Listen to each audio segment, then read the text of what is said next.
बिस्मिल्लाहिर्रहमानिर्रहीम। हम इधर डेरे पे आज बैठे हुए हैं, तो दोस्त बैठे हैं, तो ये मंडी का हाल पूछ रहे हैं मुझसे।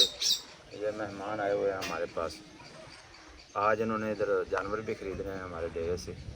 ये एक दोस्त के पास जानवर हैं, उन्होंने रखे हुए हैं, तो ये इन्होंने आज ख़रीदने हैं। मैं आपको इंशाल्लाह वो भी दिखाएंगे। तो ये मंडी का हाल पूछ रहे थे, तो मैंने सोचा चलो वीडियो बना लेते हैं, दोस्त भी सुन लेंगे।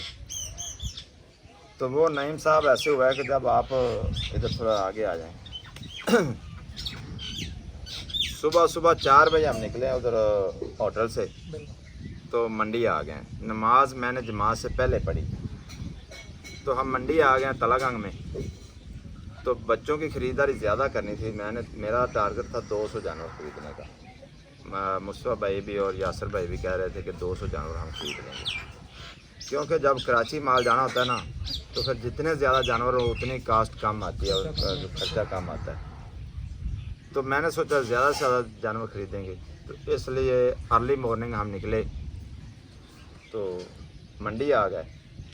जब मैं मंडी आया तो ख़रीदारी शुरू थी, हालांकि उस वक्त अभी अंधेरा था, थोड़ा थोड़ा बिल्कुल पौ फूटी हुई थी। तो साहब आके मैंने ख़रीदारी शुरू कर दी। तो इस जुम्मे से जो पिछला जुम्मा गुजरा है ना, उस वक्त भी जानवर सस्ते गए हैं तकरीबन, बच्चे ख़ास तौर पे। भेड़ें नहीं आ रही मंडी में, ये गब्बन और सुई हुई भेड़ें नहीं मंडी से मिल रही, बिल्कुल इक्का दुक्का आती हैं। आप भी उस दिन गए देखा आपने, तो बिल्कुल थोड़े जानवर थे, भेड़ें नहीं थी, बच्चे आए हुए थे। तो मैंने सोचा भी, मैंने यासर साहब को भी रब्ता किया, उन्होंने मुझसे रब्ता, पहले में रब्ते में थे। तो मैंने कहा भी जब सस्ती जा रही तो फिर माल ख़रीद लेते हैं। तो हम मंडी चले गए, जाके ख़रीदारी शुरू कर दी। तो फिर आप भी उधर आ गए, आपको जानवर खरीद कर दिए। एक बंदा पिंडी से आ गया, वो बाबा सफ़ेद दाढ़ी वाले बाबे 2 आए थे ना, उनको 10 जानवर ख़रीद के दिए। तो माशाल्लाह ख़रीदारी बड़ी अच्छी रही। तकरीबन 9-10 बजे मैंने मुकम्मल कर ली थी ख़रीदारी। ख़रीदारी क्या मुकम्मल करनी थी, ख़रीदारी तो पूरी नहीं हुई थी। मैंने 129 जानवर ख़रीदे थे। 20 जानवर एक डेरे से ख़रीदे थे पहले, वो चाचा अब्दुल्ला है उससे। तो बाकी जो 109 जानवर वो मैंने फिर मंडी से खरीदे। अच्छा, मंडी के फिर हालात कैसे रहने थे? मंडी के हालात बहुत बेहतर हैं, माल सस्ता मिल रहा था। तकरीबन ये जो सारे जानवर मैंने ख़रीदे हैं ना, तो ये 40,000 से लेकर तकरीबन 60,000 के दरमियान ये हमें सारा पड़ा है। सारे जानवर जितने भी हमने ख़रीदे हैं ना, ये 40,000 से लेकर 60,000 के अंदर अंदर ये सारी ख़रीदारी की। सारे नर थे, मादा भी? ज़्यादातर नर थे, मादा बिल्कुल कम थे। जो मादा थोड़ी ही मुँह मत्थे लगती थी वो ख़रीद लेते थे, दूसरी नहीं ख़रीदते थे। कुछ नर ज़्यादा ख़रीदे हैं, तो मादा कम ख़रीदे। वो कह रहे थे कि जो मादा हैं वो हम अपने फार्म में रख लेंगे, फार्मिंग को ग्रो करने के लिए, बढ़ाने के लिए। तो जो नर हैं वो हम सेल कर देंगे उधर। जी जी, ये उस दिन बड़े कम थे भेड़ें, भेड़ें बिल्कुल कम थे। भेड़ें असल में, भेड़ों की ख़रीदारी मंडी में होती ही नहीं है। ज़्यादातर भेड़ों की ख़रीदारी रेवड़ों में होती है। मंडी में तो वो इक्का दुक्का जो भेड़ आती है ना, वो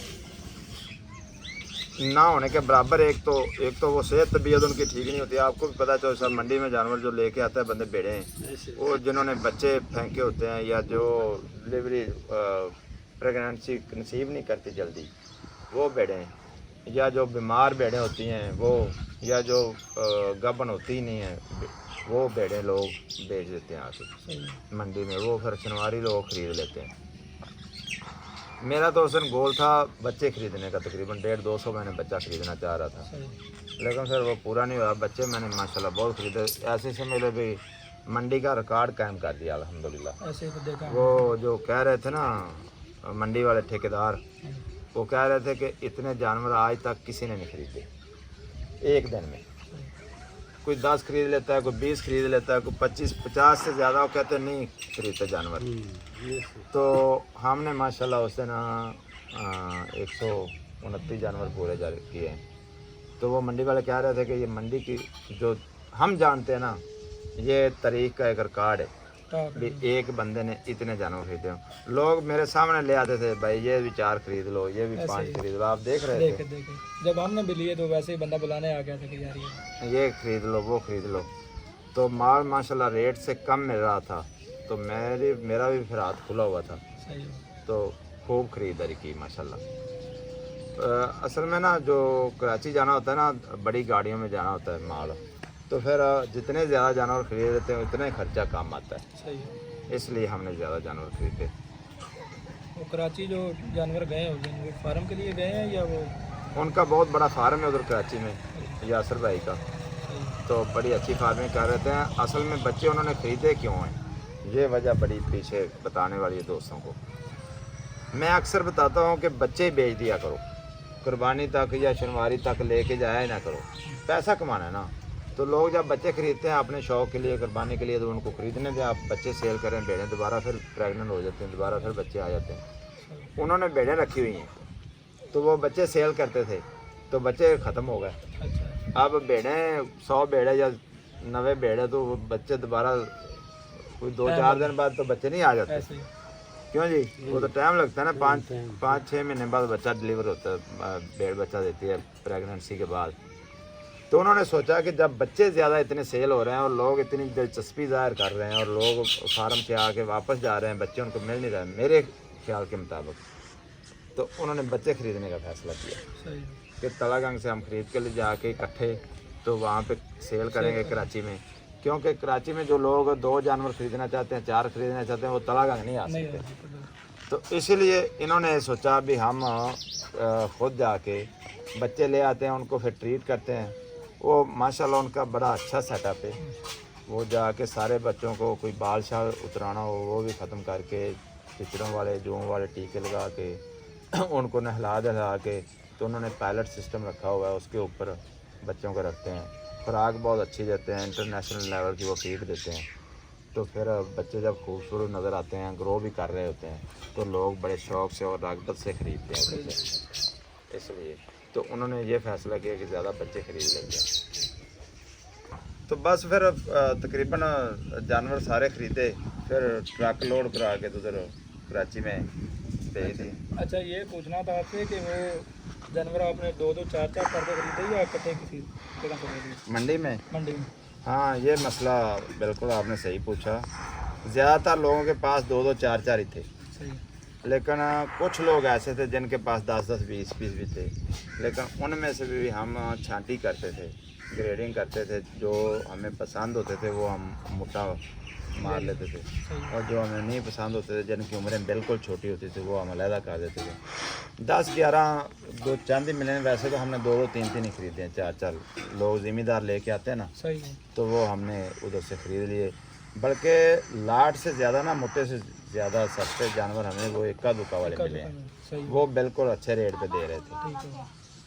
अच्छा ये आप थोड़ा बताएं हमें कि फार्मिंग करना चाहे बंदा बच्चे लेके पाले या भेड़ों से करे, नहीं, फ़ायदेमंद का? ज़्यादातर भेड़ें फ़ायदेमंद है। सही भेड़ें लेके ब्रीडर रखो तो अपने बच्चे पैदा करो। सही है। तो क्योंकि भेड़ें जो होते हैं ना, भेड़ों में आपको पता है अच्छी नस्ल की भेड़ें रखी हुई हैं, अच्छी नस्ल का ब्रीडर रखा हुआ है, सही तो वो बच्चे आप पैदा करवा सकते हैं। ठीक है। तो एक ब्रीडिंग अच्छी आ सकती है, एक फार्मिंग अच्छी बन सकती है आपकी। सही है। तो बच्चे खरीदेंगे तो बच्चे तरह तरह के बच्चे होंगे, आपको अंदाज़ा नहीं होगा कि आप इतना समझते नहीं है कि बच्चों को आप देख के खरीद सकें। सही है। ਇਹ ਤੁਹਾਨੂੰ ਕਿਵੇਂ ਪਤਾ ਲੱਗਦਾ ਵੀ ਇਹ ਬੱਚਾ ਕਿੰਨੀ ਉਮਰ ਦਾ ਹੈ? अच्छा, मंडी से जब आप खरीदारी करते हैं यानी कि छोटे बच्चे हम खरीदते हैं। ਹਾਂਜੀ अच्छा, ये ना भाई अपना थोड़ा तजर्बा ही होता है। ਹਾਂਜੀ वैसे तो लोग अक्सर ऐसा करते हैं कि 11-12 महीने तक बच्चा खीरा ही होता है, ਹਾਂਜੀ तो आम लोगों को तो नहीं पता चलता ये 2 महीने का है, ये 6 महीने का, या 8 महीने का है। ये आपने बड़ी अच्छी बात की है।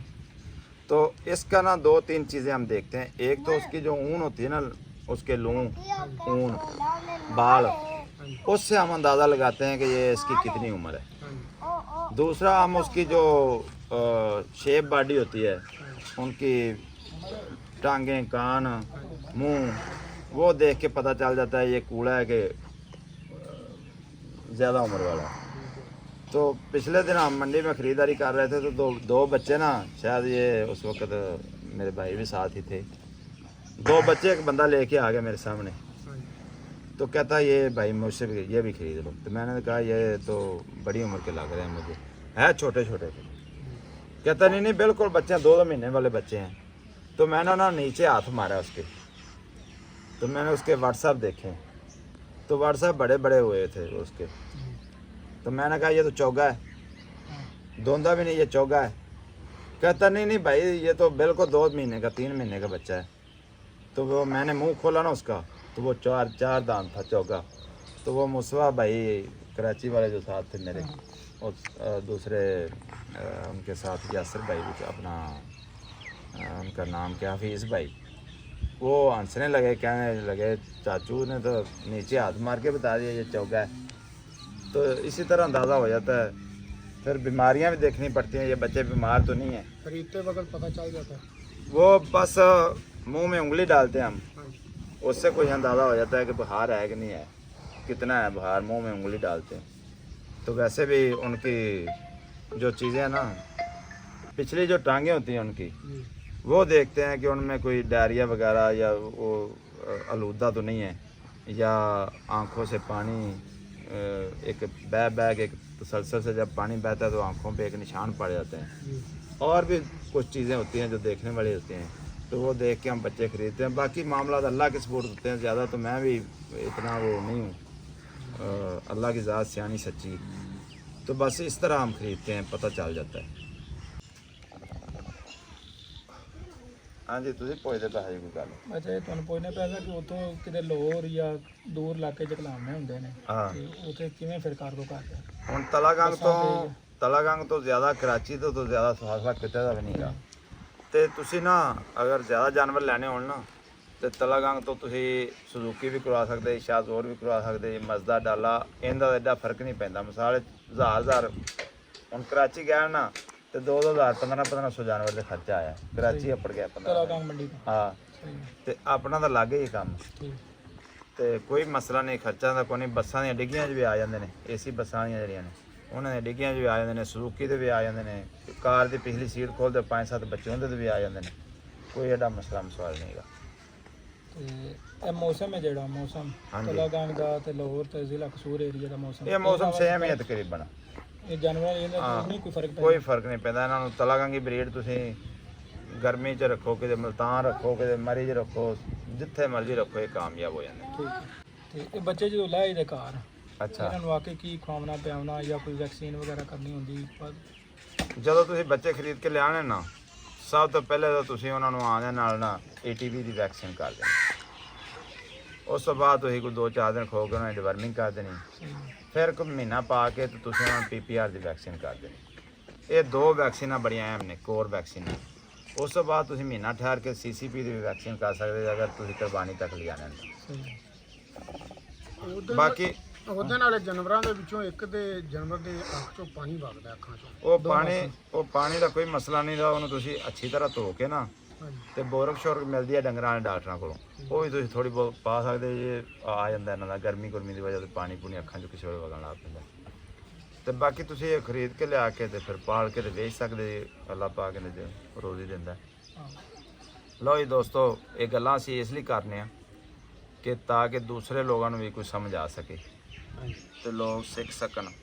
ਤੇ ਚਲੋ ਬੈਠੇ ਸਾਂ ਡੇਰੇ ਤੇ ਅਸੀਂ ਆ ਚਲੋ ਝੱਟ, ਕਿਉਂ ਜੀ, ਲਾਲਚੀ ਬਣਾਣਾ ਹੈ ਖਾਨ ਸਾਹਿਬ। ਸਹੀ ਗੱਲ।